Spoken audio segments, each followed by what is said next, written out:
Bom dia a todos. Vamos dar continuidade à nossa sessão das apresentações da Academia da Pesquisa Clínica do CIPET.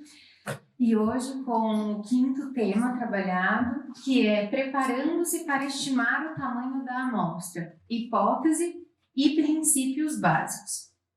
Eu sou Rafaela Stradioto Bernardelli, sou coordenadora de metodologia científica e bioestatística aqui do Departamento de Pesquisa do CEPET. Bom, vamos relembrar um pouquinho só o que a gente já viu até agora, né, nas nossas reuniões anteriores. Nós já trabalhamos anatomia e fisiologia da pesquisa clínica, protocolos de pesquisa, elaborando questões da pesquisa, escolha dos sujeitos e planejando as aferições, precisão, acurácia e validade. Bom, tudo isso já nos diz o que estudar, quem estudar, como estudar e como evitar erros sistemáticos, como a Helena falou na sessão anterior. E aí, agora vem a pergunta: quantos sujeitos deverão compor a minha amostra? E aí é isso que nós vamos tratar hoje. Como devemos preparar para entender quantos sujeitos devem compor a amostra. Mas, se você ainda tem dúvida por que saber isso é importante, por que saber o número de sujeitos que compor a amostra é importante, vamos falar um pouquinho agora. Bom, o número de sujeitos é importante especialmente para a validade externa do estudo, ou seja, para que nós possamos inferir de maneira adequada a nossa população-alvo os achados da amostra do estudo, especialmente evitando erros aleatórios. Bom, sempre nós temos como já foi dito em aulas anteriores pelo Dr. Álvaro, nós temos sempre uma população-alvo que queremos analisar as variáveis, os parâmetros e constituímos hipóteses para esta população-alvo. Fazemos, então, uma amostragem que depende tanto do tamanho quanto dos critérios de elegibilidade e nesta amostra estimamos, então, usamos dados para gerar estimadores e responder às hipóteses da população por meio de testes estatísticos. E isto é a inferência estatística que nós fazemos da amostra para a população. Trabalhamos, então, aí nos critérios de validade externa. Agora sim, isso esclarecido, podemos nos preparar para estimar o tamanho da amostra. Bom, uma amostra muito pequena ou insuficiente para o que se pretende avaliar, ela aumenta a chance de erros ao acaso. Ela diminui o poder de generalização, diminui a validade externa, o tempo e o custo também são diminuídos do estudo e o número de participantes expostos também. Já uma amostra com um número maior, muito grande, né? Ela já diminui a chance de erro ao acaso, mas ela aumenta o poder de generalização, a validade externa, só que ela aumenta também o tempo e o custo e aumenta o número de participantes expostos, especialmente no caso de um ensaio clínico. Ambas não mudam a qualidade interna no sentido dos erros sistemáticos. Bom, o objetivo de estimar um número adequado é exatamente entrar neste equilíbrio de custo-benefício, tendo uma amostra suficientemente grande para poder generalizar os resultados de acordo com o delineamento da pesquisa. Para isso que nós fazemos o cálculo do tamanho amostral dentro de um processo de planejamento de tamanho da amostra. Isso deve ser uma estratégia ainda do delineamento da pesquisa.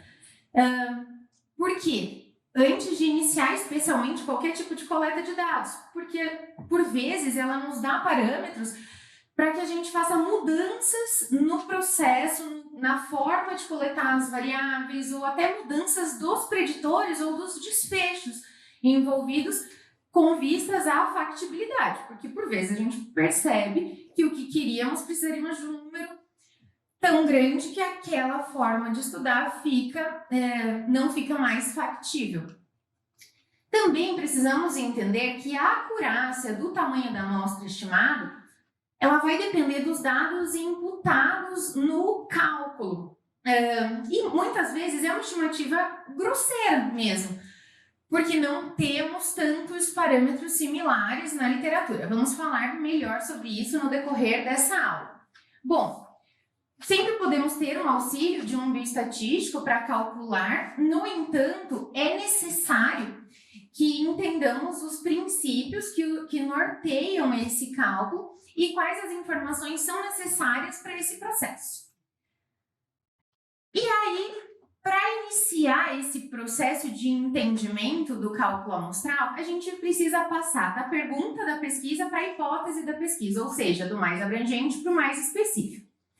Bom, a hipótese de pesquisa, ela resume os elementos principais do estudo, a população acessível, as variáveis preditoras e de desfecho, e estabelece a base para os testes estatísticos. Elas são necessárias em todos os estudos analíticos, diferente dos descritivos, que não precisam de hipóteses. No entanto, isso não quer dizer que eles não necessitem de cálculo de tamanho amostral, com base na população. Bom, uma boa hipótese de pesquisa tem as seguintes características. Ela é simples. De maneira geral, tem um fator em estudo, né, uma variável preditora e um desfecho. As hipóteses complexas, que possuem mais de uma variável preditora ou até mais de um desfecho, elas tendem a gerar algum tipo de dificuldade, não só para o cálculo estatístico, mas em todo o processo. Muito embora desfechos compostos que entram nesse tipo de hipótese complexa têm sido bem utilizados para otimizar o processo de coleta e são necessários em alguns desfechos. No entanto, sempre orientamos que, se possível, fazer uma hipótese simples e direta. A hipótese, ela sempre deve ser bem específica e especificada mesmo, para evitar qualquer tipo de ambiguidade, evitar que quem leia, por exemplo, pense em realizar um outro teste estatístico que não o que foi pensado a priori. Ela precisa ser específica a esse ponto. E ela precisa ser formulada e escrita a priori. E aí, porque isso leva a um melhor foco no objetivo a ser estudado e evita também associações com múltiplas hipóteses a posteriori, que pode levar a erro do tipo 1, ou seja, identificar diferenças significativas meramente ao acaso, de tanto que você vai fazendo análises, certo? Aqui a gente trouxe um exemplo de uma hipótese que nós fizemos, então, a priori, de um estudo nosso, agora recentemente publicado. A pergunta de pesquisa era: a cloroquina e a hidroxicloroquina melhoram o desfecho de pacientes com Covid-19? Mais geral. Agora, a nossa hipótese de pesquisa era, efetivamente, os pacientes hospitalizados com Covid grave, o uso de 5 dias de cloroquina ou hidroxicloroquina em combinação com o tratamento padrão tem efeito de melhora no status clínico no 14º dia, avaliado por uma escala ordinal de 9 níveis de pontuação proposta pela OMS em comparação ao tratamento padrão sozinho. Veja, aqui nós especificamos a ferramenta de mensuração, o tipo de variável além da amostra e mais especificamente do tratamento e dos grupos, obviamente. Bom, a partir da hipótese de pesquisa, nós podemos passar então à construção da hipótese estatística. Isso nos leva aí sim à construção de um processo de inferência. Então, com base nessa hipótese de pesquisa, podemos criar a estatística e tomar as decisões com relação aos parâmetros populacionais com base nos dados da amostra, por meio de testes estatísticos. As hipóteses estatísticas, elas testam a verdade ou a falsidade dessas hipóteses desenvolvidas a priori, para identificar o quanto a gente pode, o quanto um resultado ele é considerado rejeitando ou não essa hipótese, a gente já vai falar um pouquinho mais sobre isso, sempre gerada a partir da pergunta de pesquisa. Bom, a hipótese, diferentemente da hipótese de pesquisa, as hipóteses estatísticas são sempre duas. Nós temos uma hipótese nula, que ela é a mais estável, e ela estabelece a igualdade de médias, de proporções de uma população, ela estabelece a não existência de associação, a normalidade, a não correlação. Ela é sempre a primeira a ser formulada. E é aquela que você tem e que o pesquisador se mantém até que ele consiga provar o contrário. Ou que alguém consiga refutar aquela hipótese construída, essa hipótese nula. E ela é a base para os testes de hipótese. Quando nós falamos em testes de hipótese, nós falamos a referir-nos à hipótese nula, a rejeitar ou não rejeitar a hipótese nula, sempre ela. Mas nós temos a hipótese alternativa, a nula, obviamente. Ela é o oposto da hipótese nula. Ou seja, existe diferença, existe associação, existe correlação. De maneira geral, é o que o pesquisador busca, né? É observar essa diferença. E os testes estatísticos, eles vão verificar se é possível rejeitar a hipótese nula em benefício da hipótese alternativa. Quando você rejeita a hipótese nula, você automaticamente fica com a opção da hipótese alternativa. Essa hipótese alternativa, ela pode ser unilateral ou bilateral. Por exemplo, eu posso perguntar aqui, nessa nossa hipótese, pensando aqui nesse exemplo da hipótese de pesquisa que nós tínhamos inicialmente no estudo, que já falamos anteriormente. Podemos construir, com base nela, as hipóteses estatísticas, sendo H0 ou a hipótese nula, considerando a hipótese de pesquisa. Então, a proporção de pacientes distribuídos em cada um dos 9 níveis da escala ordinal no 14º dia, no grupo que tomou cloroquina e hidroxicloroquina, não é diferente da proporção de pacientes distribuídos em cada um dos 9 grupos da escala ordinal no grupo controle. Ou seja, não temos diferença entre as proporções do grupo controle e do grupo intervenção. E a hipótese alternativa é o oposto, ou seja, temos diferença no mesmo parâmetro entre o grupo intervenção e o grupo controle. Percebam que a minha hipótese de pesquisa, ela pode ser unilateral, ou seja, tendenciosa para um lado. Eu posso esperar aqui que exista uma melhoria. Se eu estou testando um medicamento, por exemplo, eu espero que ele melhore uma determinada doença.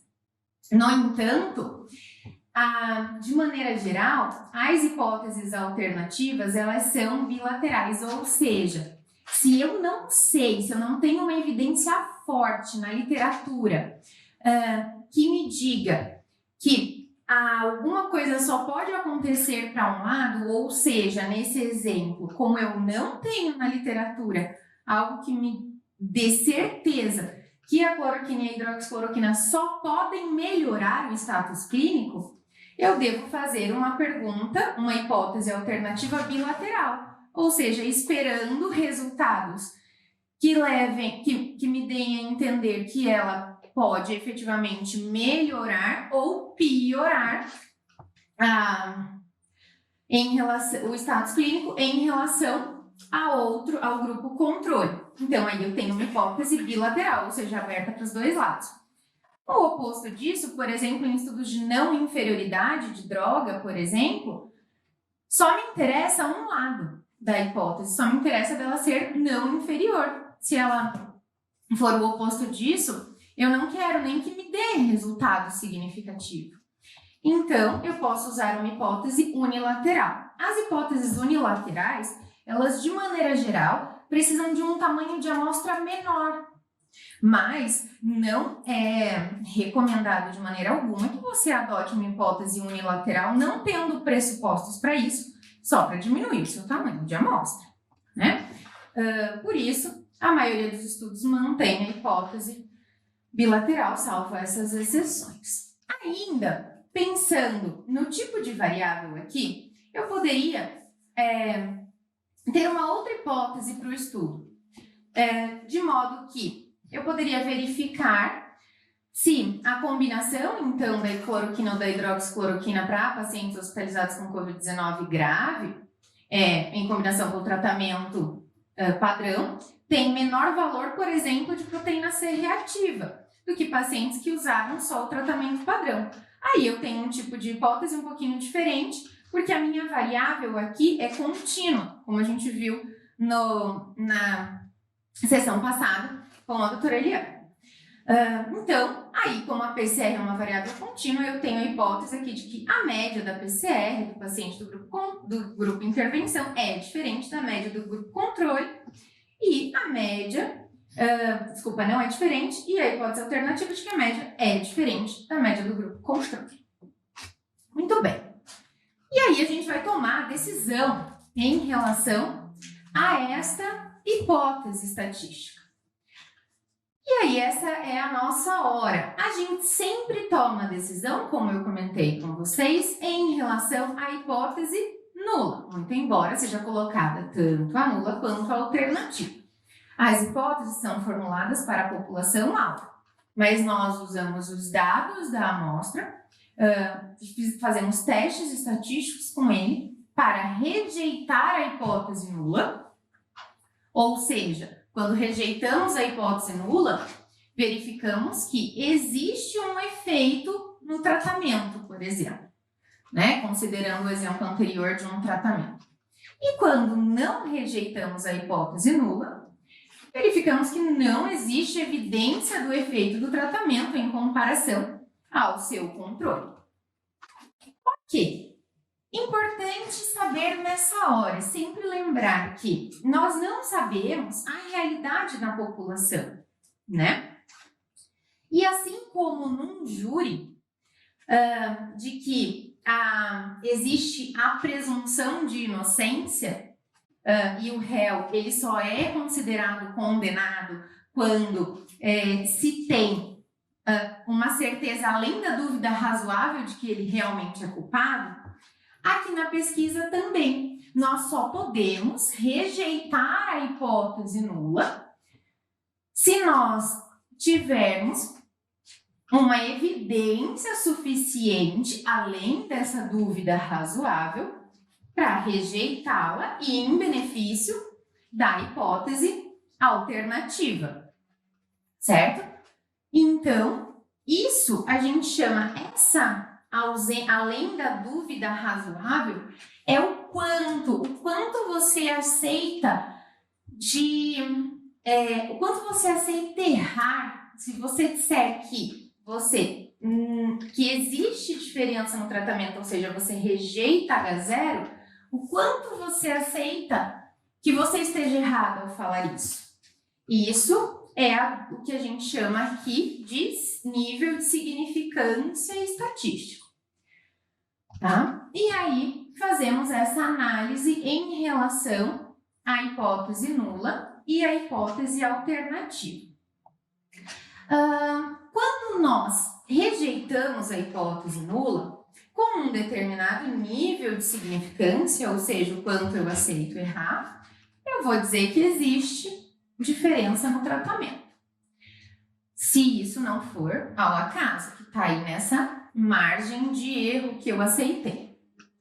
Quando eu não rejeito a hipótese nula, nós podemos ter uma questão, nós temos, na verdade, uma questão ainda inconcluída. Então, ela é uma questão inconclusiva, que precisa de outros estudos. Por quê? Lembra que eu falei que nós mantemos a hipótese nula até que ela seja refutada por algum estudo.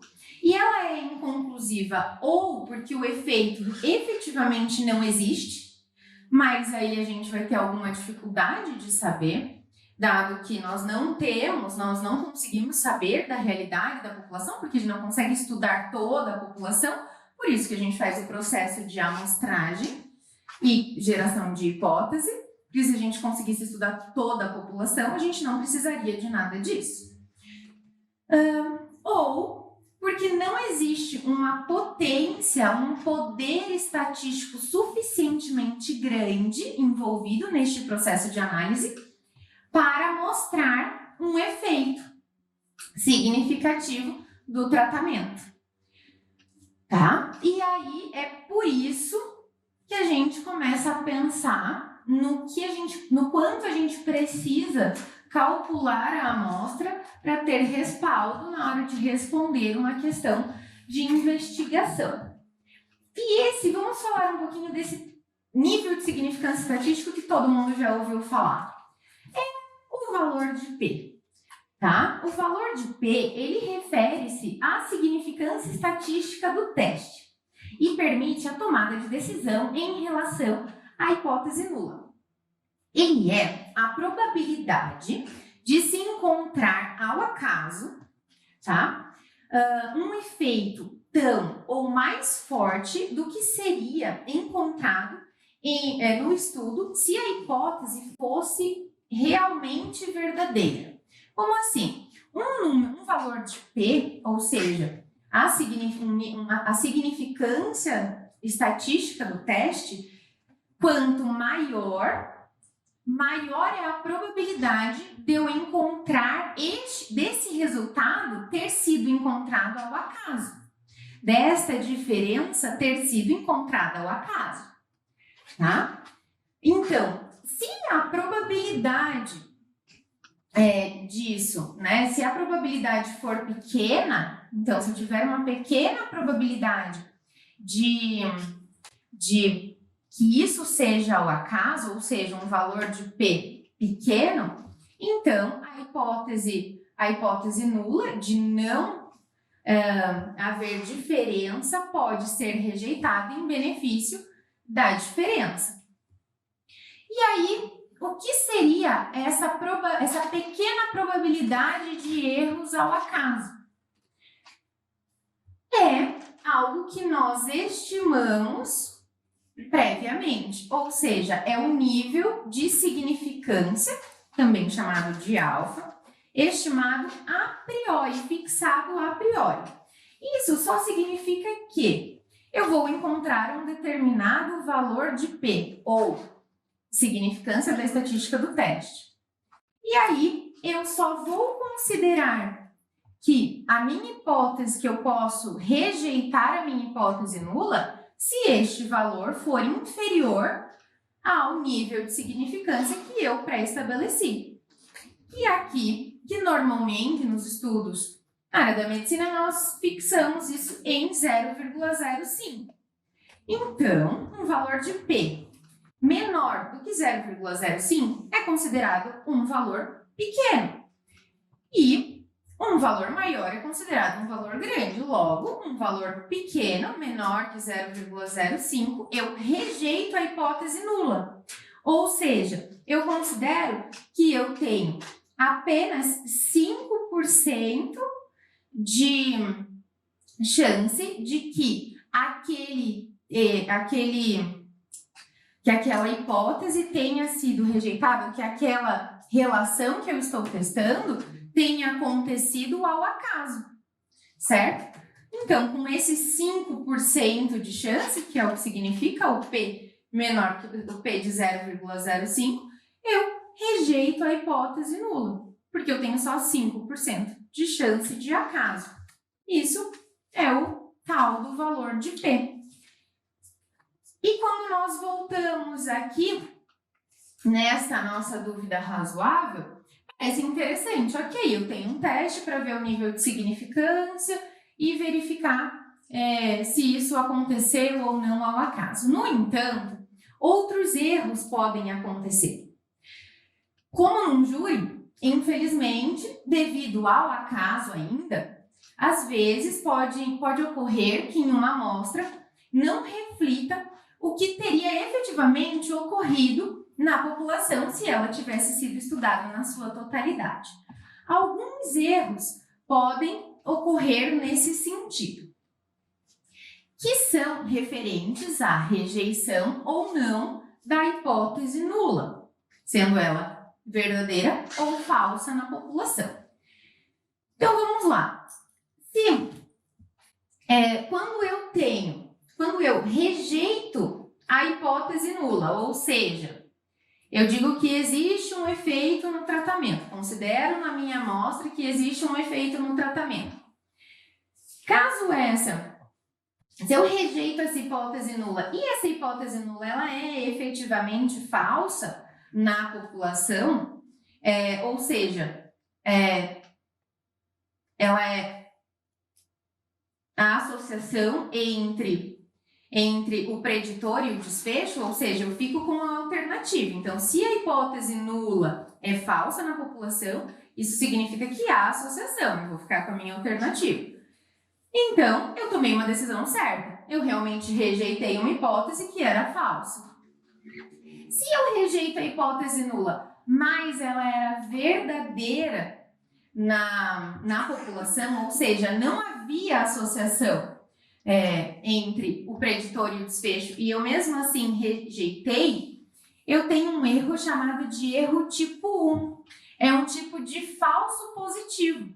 Ele era falso, e eu falei que ele era verdadeiro, né? Então, eu rejeitei uma coisa que eu não devia ter rejeitado. Ainda, se eu não rejeito a hipótese nula, tá? Eu fico com ela, ou seja, de que não existe evidência do efeito do tratamento. Mas ela era efetivamente falsa, ou seja, havia essa associação, eu cometi um erro do tipo 2, de não rejeitar, dado que a hipótese nula era falsa.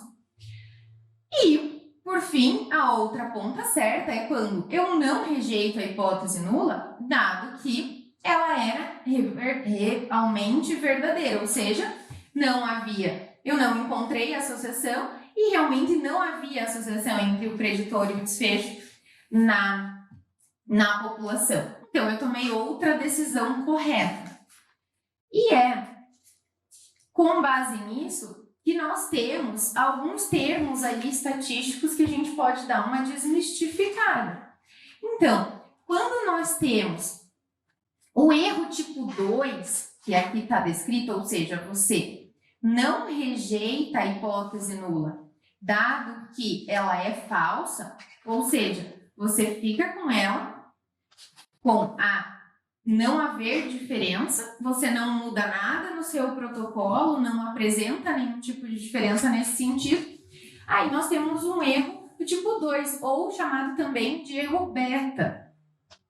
Quando nós rejeitamos H0 e H0 é verdadeira, ou seja, nós dizemos que tem diferença, mas na verdade não tinha, isso é um erro tipo 1 ou erro alfa. Lembra do alfa da significância? Então, é esse. É aqui que a gente estipula o nível de significância, o tanto que a gente aceita errar dessa forma. É isso que o nível de significância nos dá. O quanto eu aceito rejeitar, mesmo se for verdadeira na população. Ou seja, quanto eu aceito dizer que existe diferença, mesmo que não haja. E a isso a gente normalmente estipula um nível de significância, como eu disse, de 5%, um nível bem baixo. Já no caso aqui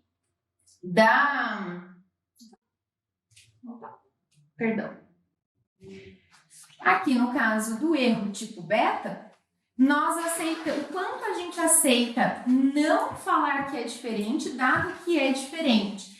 Para esse tanto, a gente pode até aceitar um pouquinho mais, errar um pouquinho mais. Por quê? Porque nós não mudamos conduta quando a gente rejeita, né? Quando a gente não rejeita a hipótese nula. A gente fica no mesmo. Então, a gente evita, obviamente, riscos adicionais, por exemplo, a uma terapia implementada, quando a gente rejeita uma hipótese, evita erros, por exemplo, com mudanças de conduta que já estão estabelecidas, muito embora, se a gente tem um erro do tipo 2, a gente não rejeita, a gente também não implementa algo que poderia ser benéfico. Bom, em contrapartida, quando eu tenho o complementar de um erro tipo 1, que é o nível de significância, né, que é o alfa, eu tenho a confiança. Então, quanto que eu vou confiar que o meu resultado vai estar ali dentro? Lembra da confiança, do intervalo de confiança, 95%? Pois é, porque se eu tenho 5% de significância, eu vou ter 95% de confiança.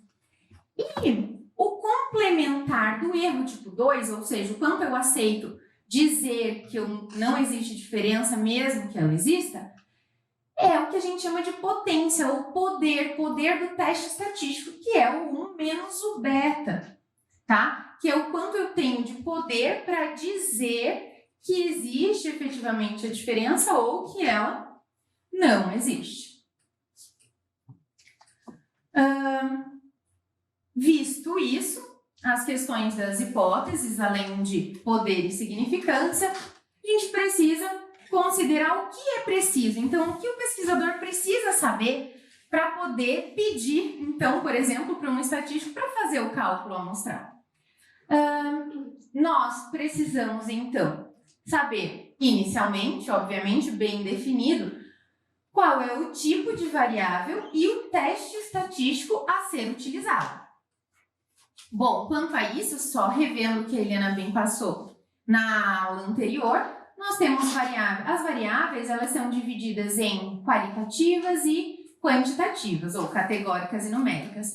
As qualitativas, elas podem ser dicotômicas, ou seja, sexo feminino e masculino, elas podem ser nominais, ou seja, raça, elas podem ser ordinais, uma sequência de pontos, como a gente falou, uma escala ordinal da OMS para verificar status clínico, uma escala ordinal. Bom, variáveis categóricas, elas são apresentadas em frequência absoluta, percentual e proporção de indivíduos. Por isso, são analisadas de uma forma e calculadas, o cálculo do tamanho amostral também é de uma determinada forma, diferente das quantitativas, que podem ser discretas, que são nominadamente os scores, tá? E contínuas, quando elas têm casas decimais, que não são números inteiros. Elas são descritas por tendência central, que pode ser média, mediana, dependendo da sua distribuição, e medida de dispersão ou de variabilidade, o quanto essa medida de tendência central, essa média, varia para os lados. E a gente precisa saber o tipo de variável antes, por quê? Porque isso determina o tipo de teste estatístico que nós vamos usar. E o teste estatístico que nós vamos utilizar na análise, ele é importantíssimo para a determinação do tamanho da amostra, porque nós vamos utilizar, então, pressupostos desse teste para calcular a amostra para ele. Por isso que tudo tem que ser determinado a priori, por isso a necessidade do planejamento da análise estatística também a priori. Outra questão importante, na verdade a mais difícil e a mais importante que os clínicos saibam para passar para os estatísticos, é qual é a magnitude do efeito ou da diferença a ser detectada, tá? O que é essa magnitude do efeito? É o quanto eu espero que um grupo seja diferente do outro. O quanto eu espero que mais pessoas tenham uma determinada doença ou um determinado desfecho num grupo em relação ao outro. É essa diferença. Isso é a magnitude do efeito.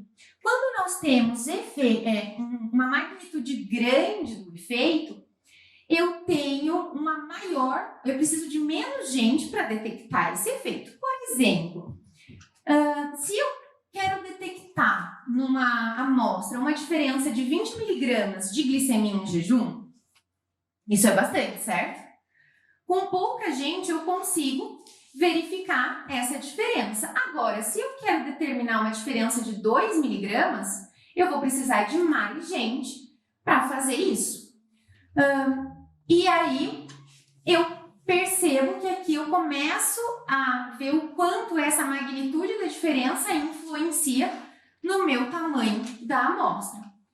E definir adequadamente a magnitude é realmente a parte mais difícil do planejamento do tamanho da amostra. A melhor opção é sempre ir para a literatura e identificar estudos semelhantes com amostras semelhantes ou não, ou estudos pré-clínicos, ou minimamente uma possibilidade biológica para esse tamanho de efeito, entre outros. Se nada existir, a gente pode recorrer para um estudo piloto para identificar. No entanto, a gente vai ter a mesma amostra. Isso não é muito bom para generalização. Ou ainda a gente pode escolher, os clínicos em conjunto podem escolher a magnitude mínima que se espera ou que poderia ser considerada como clinicamente significativa. E isso claramente varia de um contexto para o outro. Para variáveis quantitativas, tá? Nós precisamos também identificar qual é a variabilidade dos dados. Porque eu posso querer determinar uma magnitude, uma diferença aí de 20, posso identificar uma diferença de 20 miligramas por decilitro da glicemia em jejum. No entanto, se essa glicemia variou com mais 30 miligramas por decilitro para mais ou para menos, vai ser tão difícil de detectar quanto uma variação de 2 pontos. Então, quando eu tenho variáveis contínuas, eu preciso também identificar essa variabilidade dos dados, diferente de quando eu tenho variáveis categóricas. Por exemplo, dicotômicas, morreu, não morreu, ou então quando eu quero estimar a prevalência, por exemplo, que eu preciso só ter a prevalência estimada da doença ou o número necessário de pacientes para detectar a doença ou para ter o evento, né? A variabilidade trata para essas variáveis contínuas. Ainda nós precisamos saber qual é o erro tolerado na conclusão de que existe um efeito quando na realidade ele não existe. O que é isso? Isso é o nível de significância.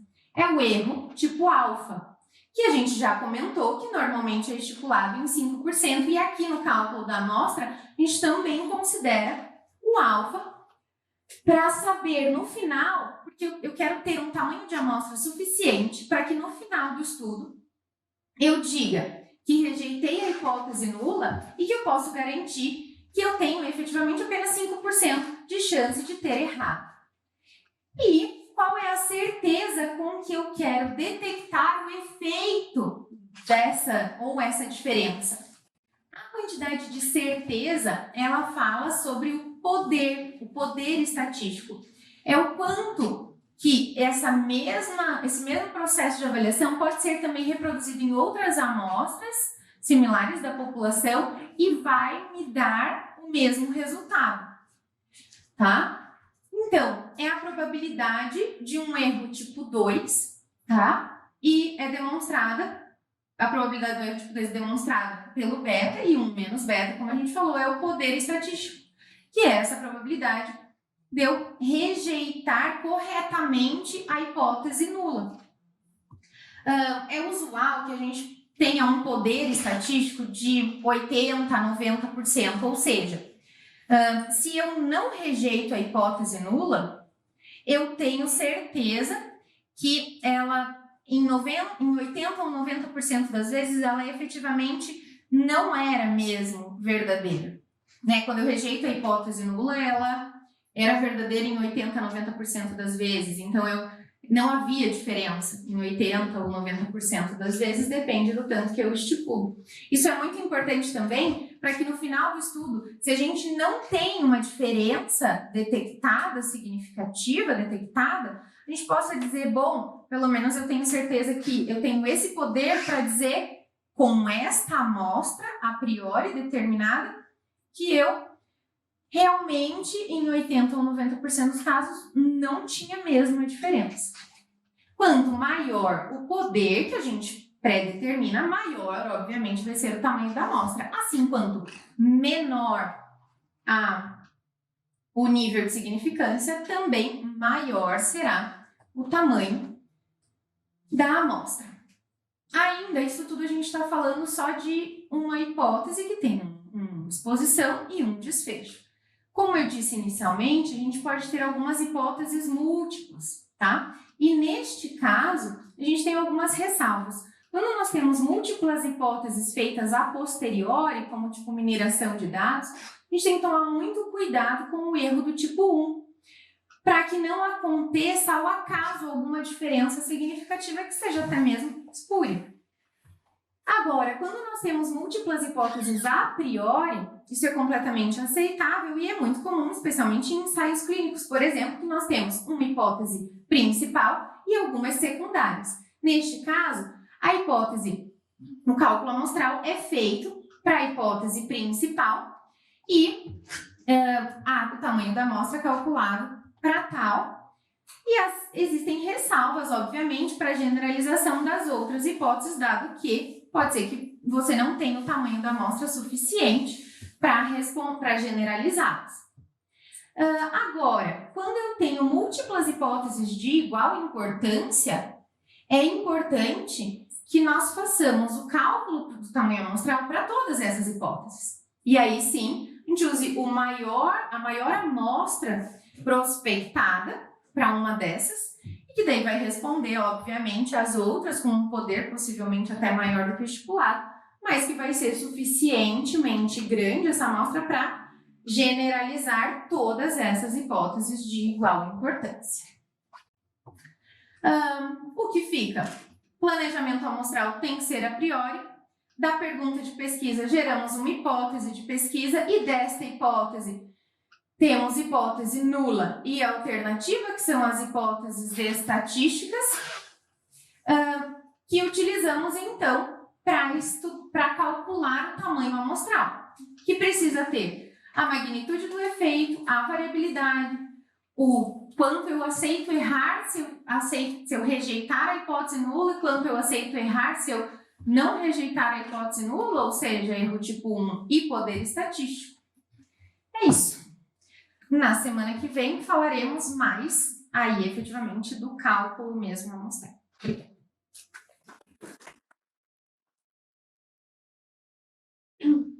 Perguntas? Eu queria fazer uma pergunta. É possível achar exatamente 5% do alfa? O alfa ser exatamente 5%? Sim. Hã? É infrequente, mas... Assim, você diz de eu ter um valor de P de 0,05? Sim, super possível. Possível. Mas e aí, então, a gente rejeita ou aceita então? Essa é uma boa pergunta. Depende do que você estabeleceu a priori. Porque não necessariamente essa questão do 5% é porque é normatizado, sabe? Mas, por exemplo, outros estudos de astrofísica, essa coisa das coisas mais exatas, por exemplo, eles adotam níveis de significância como de 0,001%, ou seja, 1% ou 0,1%. Então, nesse caso, eu não aceitaria. Se a gente estabelece que, a priori, um valor de igual a 0,05 é significativo, então eu rejeito. Se eu digo que só menor que 0,05 é significativo, então eu não rejeito. Depende do que eu estabeleço a priori.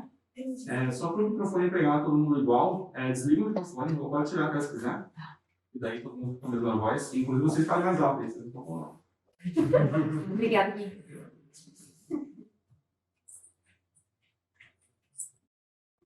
Quem quer fazer mais um comentário? Marcelo? Bom, obrigado por respondi nas últimas aulas, né? Mas vamos lá. Só ressaltando, né? Não, Muito pouco, queremos ouvir mais. Você. Primeiramente, agradecer extremamente a aula da APA, que foi muito boa. Você conseguiu entender tudo, Marcelo? Sim, né, doutor? Porque tem, mais que eu tenho contato direto com a palavra, me explica muito sobre tudo isso. Mas reforçando também a necessidade de todos entenderem um pouco da estatística básica, né? Eu acho que, eu já vindo de comentários anteriores da minha parte, até em aulas passadas, né? A gente sofre muito dentro da estatística, que muitos pesquisadores vêm só com os dados e falam, analisem ou trazem hipóteses que não são ideais para o estudo ou alguma coisa assim. E se eles entendessem um pouco da estatística básica, tudo isso mudaria. Não só para os pesquisadores em si, mas até mesmo para as pessoas que são um pouco leigas no assunto, né? Porque a estatística está empregada em tudo, na verdade, né? A estatística faz parte da nossa vida. E é muito legal a relação que o livro traz, a Rafa trouxe, do julgamento, né, do condenado, né, para a gente entender que isso está dentro da estatística, da biometria, da bioestatística e tudo mais, né.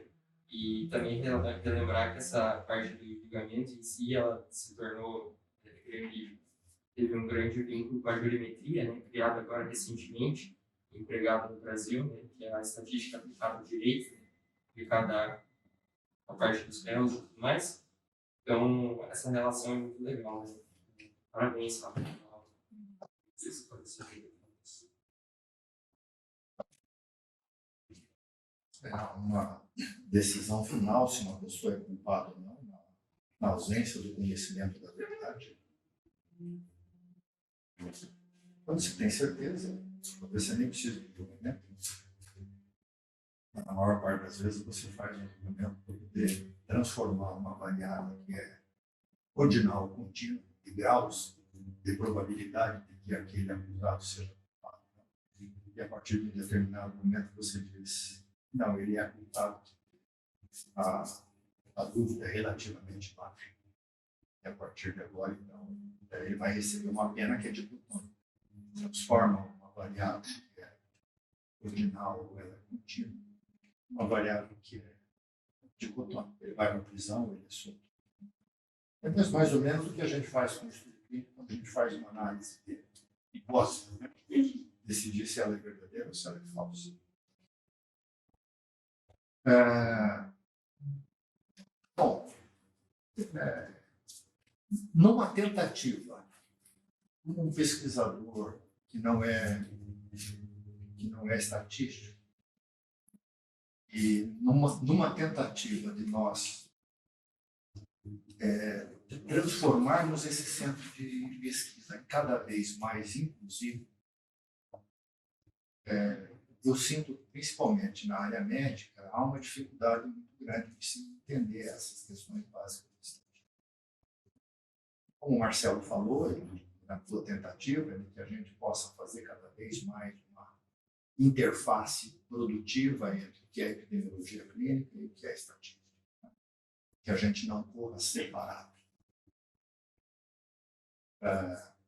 Mas, numa tentativa de tentar, de alguma forma, numa fase inicial, a gente acolher melhor os nossos pesquisadores, que não têm muito pouca noção de pesquisa clínica, e muito menos ainda de estatística, eu acho que eu poderia resumir a tua apresentação. Primeiro, que a gente já tem dito, que já é a quinta vez, nós precisamos de ter hipóteses atuais.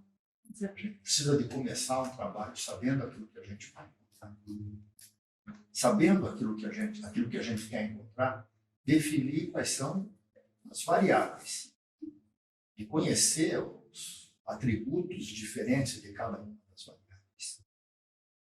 Estabelecer qual é a nossa hipótese principal e quais são as nossas hipóteses secundárias. De modo geral, a gente tem um monte de hipóteses, a gente faz um fishing, né? Uma pescaria constante, a gente joga para todos os lados. E aí é claro que você acaba encontrando, ao acaso, uma diferença estatisticamente significativa. Mas se a gente fizer essa estratégia rotineira de definir hipóteses, definir quais são as variáveis, definir o que é prioritário, o que é secundário, a gente vai chegar num determinado momento que a gente vai poder calcular se o tamanho da amostra que nós temos, ele pode encontrar e responder à nossa pergunta. E aí eu poderia resumir para um residente, para um médico que está querendo começar a sua pesquisa, de que o tamanho da amostra depende basicamente de duas variáveis, de duas informações. A primeira, qual que é a variabilidade que a tua variável de interesse, ou as duas variáveis de interesse, quando houver uma associação, ela tem na tua amostra, ou ela terá numa amostra prospectiva. Então, acho que a primeira coisa é variabilidade. A segunda é quão diferente você acha que elas estarão. A magnitude do tamanho do efeito, se ela for um desfecho lá na frente, ou se ela for uma descrição. Exatamente. Né? Acho que essas são as duas variáveis primordiais, né? Uhum. Aí a gente já tem de alguma forma, um cenário que precisa ser construído de uma forma sistemática. Né? Saber o que é, né? Saber o que é a priori, de uma forma primária e de uma forma secundária, e em seguida descrever se essa variável é qualitativa, quantitativa, nominal, ordinal, atômica, discreta, contínua, etc. Então, se essa variável, consequentemente, você está com isso na mão. E eu preciso saber a variabilidade e a diferença de efeito. Basicamente, são essas duas respostas. Exato. É isso? É isso. Acho que a grande pergunta, assim, que a gente precisa saber do clínico para fazer o cálculo do tamanho da amostra é o que você espera como que você espera que essa variável se comporte, né, nos dois grupos e qual a diferença que você espera encontrar nos dois grupos. E essa é a maior dificuldade do cálculo amostral, como o senhor falou. Porque isso vem da clínica, né? E às vezes ela é até uma diferença que clinicamente ela é minimamente esperada. Pode ser essa, como um inicial de um tamanho da amostra, não tem problema. É exatamente isso.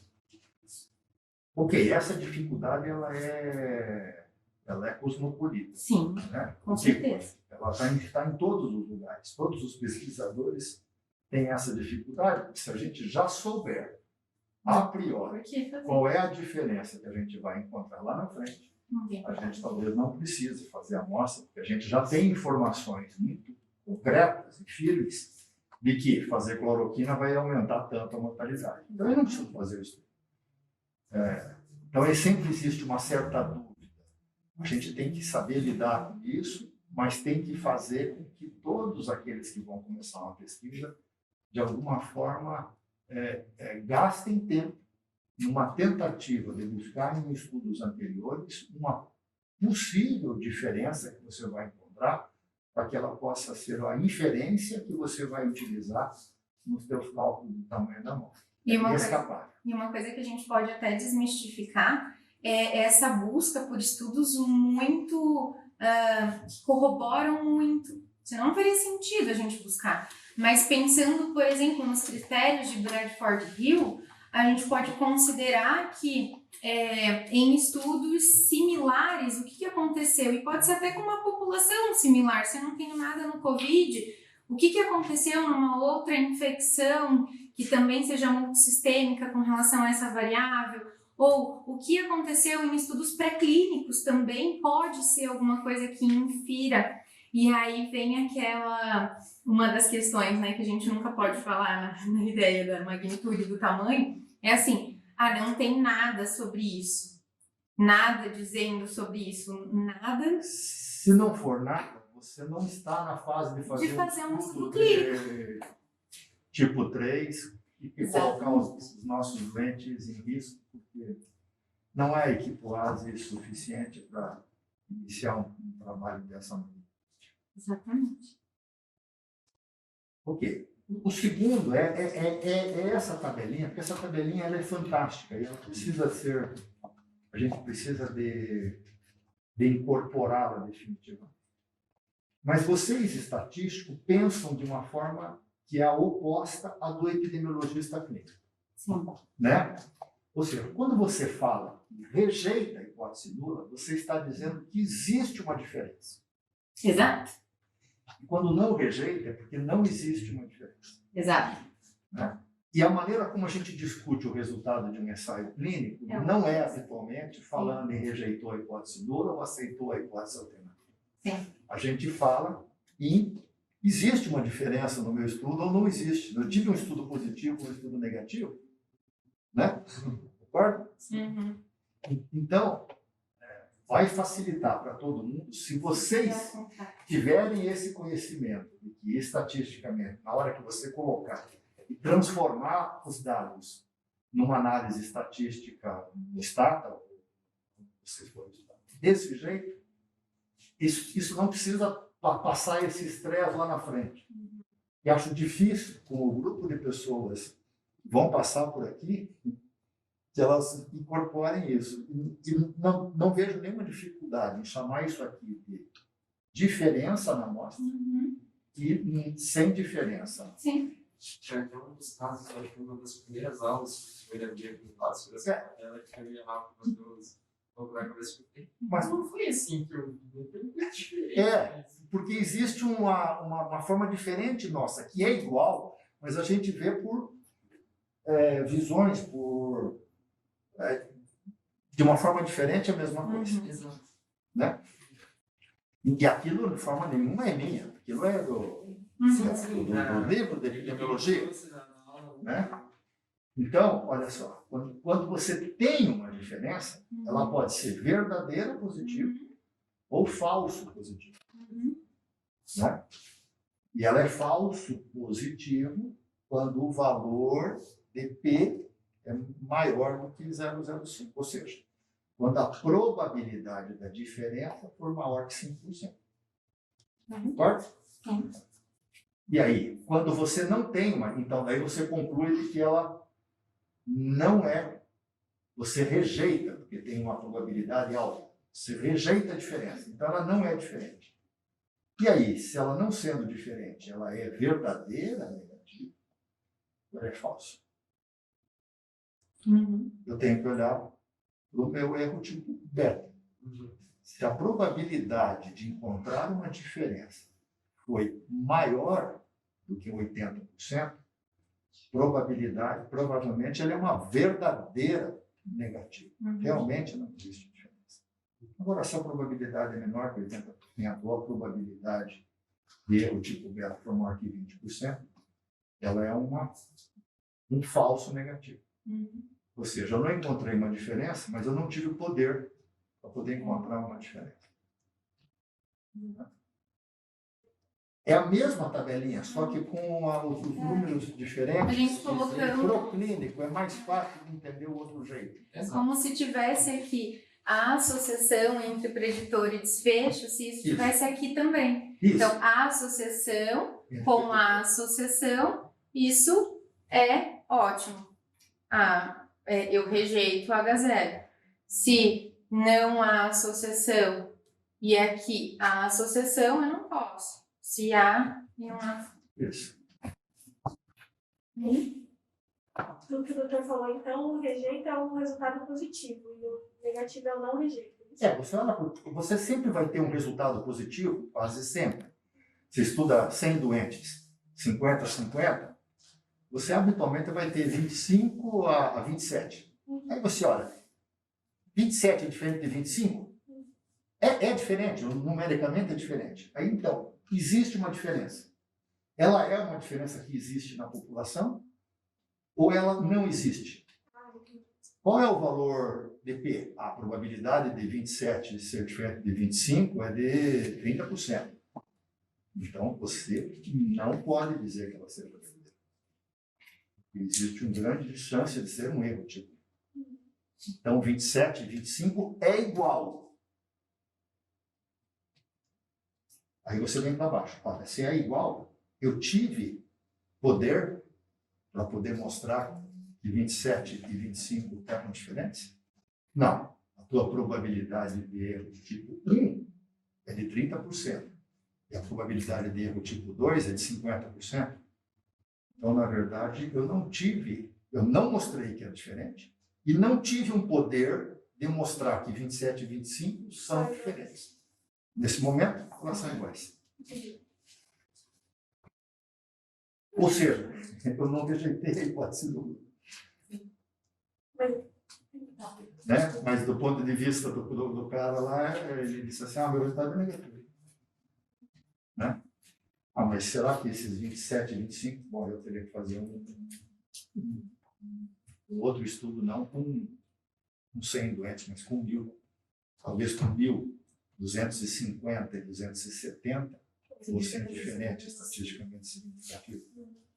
Acho que nem isso não seria. Talvez aí ela pode te dizer essa mesma diferença, essa mesma variabilidade, essa mesma diferença das amostras, se com 1.000, 1.500 doentes eu consigo ter uma diferença. Quanto maior, mais perto da realidade.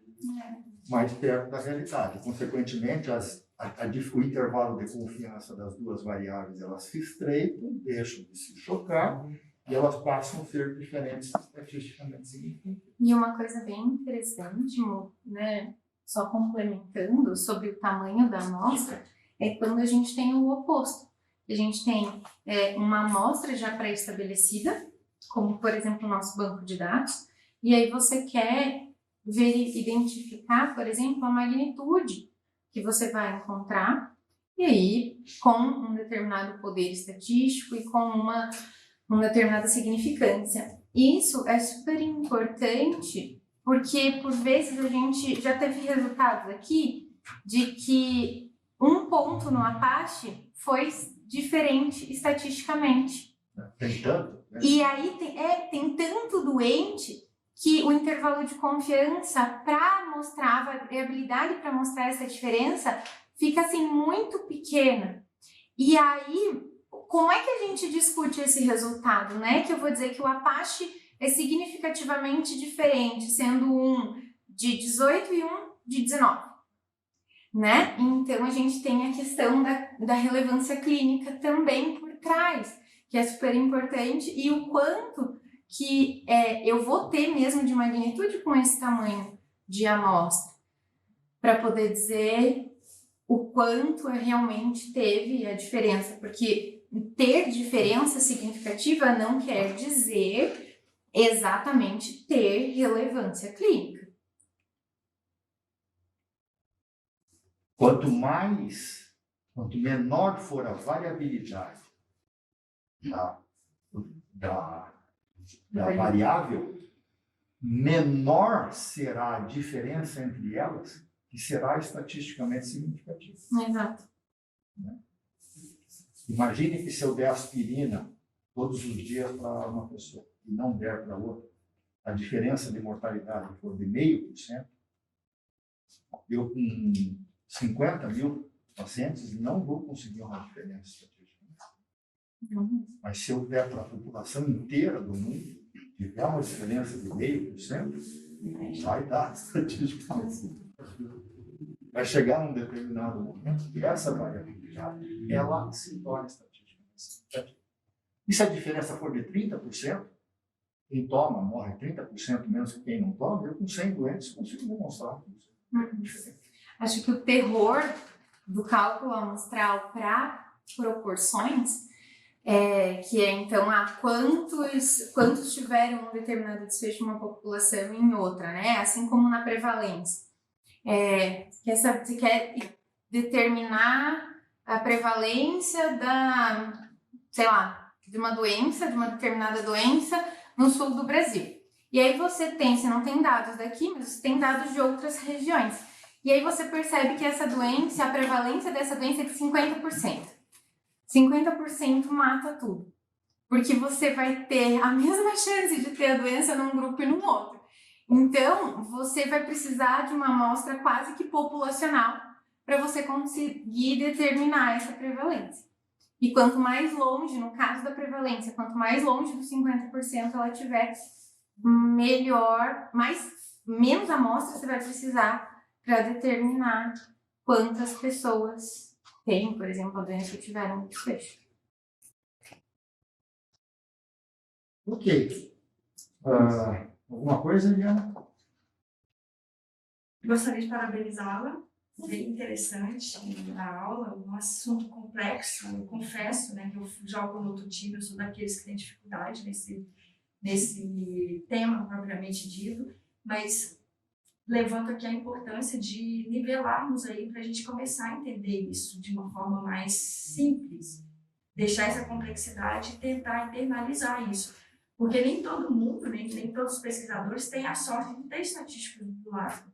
E é muito difícil para a gente fazer hipóteses que, sabe, corretas, hipóteses que representam o nosso estudo.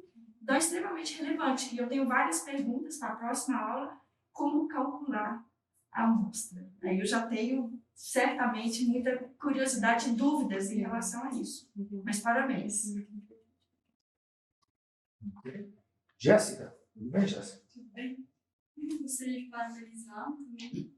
Primeira vez que eu trabalho no centro que tem estatístico lá, o centro não tinha. Era feito fora, os dados estatísticos. Achei bem interessante. A próxima aula também tem várias curiosidades sobre amostras de dados estatísticos. Bom, parabéns, Rafa. Tô te chamando de bem, hein? Eu partilho da Eliana, assim, é um tema bem ácido e árido para mim. Mas uma frase do livro que me chamou a atenção, eu queria que você falasse um pouquinho assim, dessa frase, que diz: é útil pensar no planejamento do tamanho da amostra como uma forma matemática de fazer uma estimativa grosseira. Eu queria que você falasse rapidamente um pouquinho dessa frase, assim, o que você pensa. Né? Sim, isso choca às vezes no início, mas é ótimo, porque casa muito com aquilo que eu falei, que se a gente tivesse uma magnitude de efeito já determinada numa população, aí ela nem seria uma estimativa grosseira. Já no início. Mas como nós queremos investigar, a gente não tem tanto dado na literatura. E às vezes mesmo, a gente faz o cálculo, a gente sabe o quê? A gente sabe o poder e a gente sabe o nível de significância. Mas essa magnitude do efeito, que é tão importante, que é o quanto é diferente um grupo de outro, isso acaba vindo de ele até fala um chute, no livro ele fala um chute do pesquisador, um chute clínico, e é isso mesmo, às vezes ele vem do empirismo, e às vezes ele vem de estudos pré-clínicos lá com os ratinhos, e é o que tem. O que tem é melhor do que não ter. E então isso acaba sendo uma estimativa grosseira, porque no fim das contas você pode até ver que com aquela amostra você não teve exatamente aquele poder, ou você teve até mais no fim das contas, mas é por isso, porque você vai fazer alguma coisa, ou baseada até em outra doença, mas para você ter uma base. E aí, por que essa estimativa grosseira é importante? Mesmo que seja grosseira, quando ela tem uma diferença muito grosseira, ela vai estimar quando ela vai precisar de uma amostra muito grande, mesmo com essa estimativa grosseira, é difícil que mesmo com essa grosseira você erre tanto. E aí, se de repente você quer fazer um ensaio clínico para um medicamento e tal, e aí de repente nessa estimativa grosseira você percebe que você precisa de 50 mil pessoas. Não vai dar. Não vai dar, mesmo com essa estimativa. Aí é nesse sentido que ela é grosseira, ela é realmente um chute. Às vezes ela é um chute, sabe que eu estou me desmistificando muita coisa, principalmente cálculo amostral nas aulas em Portugal, porque é bem isso. Mas quanto que você acha que... A gente estava fazendo um estudo de burnout, quanto que você acha que vai ter de prevalência dos médicos com burnout em tal setor? Tipo, putz, não sei, assim, vamos olhar, talvez em situações de estresse anteriores, aí uns 40%, 50%, então 50%, 60% isso, então 60%. É isso, sabe? Às vezes a experiência do especialista e assim vai. Vai brincando com os números, para você imaginar chegar o mais próximo possível. E volto a insistir, se você tiver certeza de qual é o resultado, você não precisa fazer isso. Não faz sentido. O estudo é para poder chegar numa descrição mais acurada de uma determinada dúvida que você tem. Então não pode ser completamente perdido. Eu quero fazer um churrasco na minha casa no sábado e quero que seja no jardim. E há 30% de chance de chuva. Em Curitiba é mais, né? Não, né? É melhor eu lidar com esses 30% do que não ter noção nenhuma. Quanto mais próximo eu estiver do sábado, maior vai ser a probabilidade de eu poder acertar. E quando você começa um estudo, frequentemente você está longe. Os estudos pragmáticos, eles são capazes de não só ampliar o tamanho da amostra, mas algumas vezes até, a gente vai ver isso nos ensaios clínicos, de você ir corrigindo e, numa amostra muito heterogênea de doente, fazer com que novas seleções, novas randomizações, novos recrutamentos sejam feitos só naquela população que respondeu à terapêutica no começo do estudo.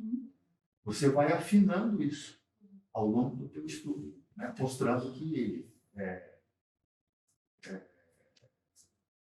mesmo estudos grandes, como antineoplásicos, tem sido cada vez mais frequente. Isso é legal que até a V deve ter até a experiência prática disso, porque mesmo os estudos clínicos patrocinados, como o doutor está falando, a gente tem uma estimativa de tamanho de amostra inicial, e aí no meio sempre tem um database log de uma primeira parte que é feito, ou uma análise interina, que muito frequentemente é feito recálculo de amostra. Porque daí sim, com esses dados, você consegue fazer uma estimativa não mais grosseira como era no início, mas uma mais precisa para terminar. Mas eles começam com essa grosseira também, As que é o decisões de futilidade de parar o estudo são feitas, né, a posterior. Você queria coletar 300, mas nos primeiros 100 não teve diferença importante, e agora você já sabe a diferença do teu efeito, do teu tratamento. E aí, quando você extrapola para 300, vai continuar não tendo diferença? Para o estudo. Exato. Vai gastar mais tempo. E hoje vem sendo bem crescente a ideia de criar modelinhos, né, que eles vão vindo com predições com base em alguma coisa anterior. Então, a gente tem hoje, por exemplo, a pesca, né? A pesca a gente não sabe quanto a gente pesca hoje no Brasil. Mas foi feito um estudo há muito tempo atrás e com isso a gente vai criando modelinhos e vão dando umas predições amostrais. Então, a gente vem pescando hoje, nada é tão antigo, mas são ideias que a gente vê. Isso é feito bastante nos estudos adaptativos, como o doutor Álvaro falou, né? Com os modelos bayesianos rodando enquanto o estudo está em andamento. Uma coisa que eu tenho notado com as aulas é a importância desse equilíbrio, que o Rafa até falou na aula, quanto mais a gente puxa para um lado, a gente pode puxar para erros sistemáticos, aí puxa para o outro lado, puxa para... Desculpa, perdão. Edição vídeo, né?